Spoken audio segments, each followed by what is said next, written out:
Have you ever been out and like I know filling out an application, a credit application or something in the occupation, and you put, A credit application, magician. and they always look at me like, really? Like, but the number one thing they say to me is, "Oh, my kids would love to see you." Like that always bothers me. Me too. Me too. Yeah, People think that sometimes that's that stigma we got to fight. Is that they think that we're just that the art is for kids, and bunny out of the hat. And that's when I flip it. That's when I like to flip it on them. And that's when you go after the adults and you blow their mind and bring them back to right. what they felt like when they were kids seeing magic. And major pet peeve of mine is people come out and say, "My kids love the show," and well, what about you? There you go. But yeah, because they just picture magicians with the top hat, with all that, and I'm sure you get the same comments all the time. Cut my wife in half, make somebody disappear, all that sort of stuff, and it's annoying, isn't it? Well, that's what's also been cool about the Revollusionists is we have had a lot of people come up to us and say, "This is not what we expected at all." Because Yeah. I think they're thinking, "Oh, it's going to be a magic show. The kids will like it," and sometimes they'll get tickets for the kids, and then you'll see it most of the time. It is the adults, the parents walking out being like, "Wow, we didn't expect this. This was a great time. Best show that we've had this week," and that's been cool. Right, right. Now, what kind of background did you have? Were you in high school, let's say? Were you shy? Were you... I'm actually a really mellow guy. I'm very easygoing. And in high school, yeah, I played a lot of sports growing up. I played a lot of sports, and that kept me very busy. And that was my social release too. But I was not the kind of guy that needed or wanted a lot of attention either. I was just kind of whatever. I was an easygoing guy, Yeah. and for some reason though, magic, whenever I would perform, it was just that one time where I was like, okay, now it's a party. I'm hosting it. I'm leading the party. I'm going to make sure everybody has a good time. Let's do this. Right. And it just, that was me.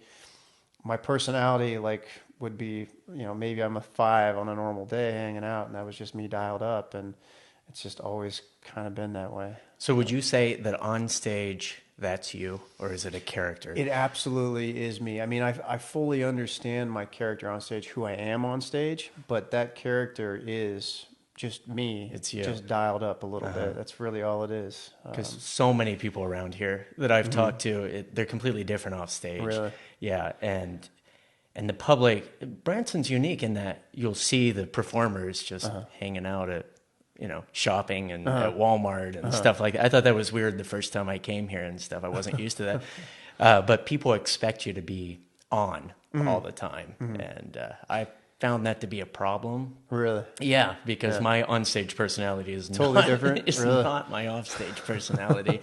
And so people always think that I'm angry at them or I'm rude. I don't know. It's hard to explain. So, I mean, that's great if that's you on stage. That works out perfectly. I think I'm pretty lucky that way and that it is me. But because I'm a little more mellow, I think if I ever was to maybe confuse somebody, it might be, they do expect maybe a little bit more, high energy. But I'm still very I'm always grateful to meet people that have seen the show and just, they can still tell it's me. I'm just not I'm not necessarily as animated. You're not in a straitjacket. Yeah, I'm not a straitjacket. Normally. I'm not hanging upside down. Yeah. Now, doing the straitjacket, do you ever, you don't have the audience, do they buckle you in? I don't remember.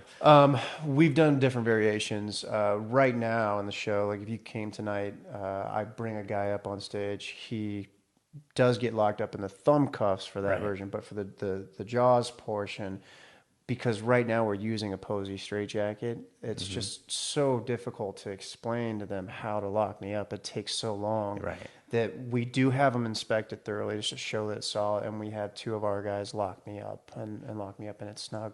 He also, the volunteer also, we walk him around the jaws, make sure he inspects it, checks it all out. But we have, for a good part of the season, had someone actually lock me up in a straitjacket. Yeah.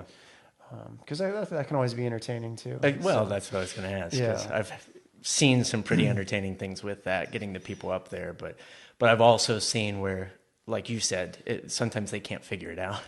And it ends up taking longer than the escape, a lot longer than the escape. And we're trying to keep it pretty snug right now because we're adding new routines and whatnot. But we've definitely had, a little bit of a comedy approach to locking up and it gets entertaining. Sometimes we've had literally 4 people up there helping get me in it, and it can be fun going that route. And we may still bring that back. We'll see.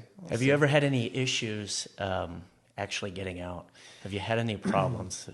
I've had some adventures. Yeah. Sure. There was a show, we were doing a 3-night run, actually, at Cal State, and the jacket got locked up in just a certain way where it was just very, very difficult for me to get out. I was also operating with, I use restraint mitts. I think I'm the only escape artist in the world that I've ever seen do it. I don't know of anyone else that is, but I have escape mitts, and there's plates in them and everything, and I actually was having so much trouble getting out and putting so much force on it that I snapped one of the plates in the jacket, and it just took a lot of extra work. And it was also timed to music, so I can get out pretty quick, and it was about 3 minutes in, and I was out of music. Right. So what I did instead was there was no music. I was sweating everywhere. It was kind of awkward for a slight moment. I don't know if the audience felt that, but I felt it. So then I just stood up and I just said, "I need your help, guys." And then I started hitting the ground with my foot. And I said, I got them clapping with like a beat. And I knew I was close to figuring it out. And then I got out, threw it down, and just worked out really well. But I was nervous. Yeah, that's one problem, having the audience buckle you in. Every once in a while you'll get somebody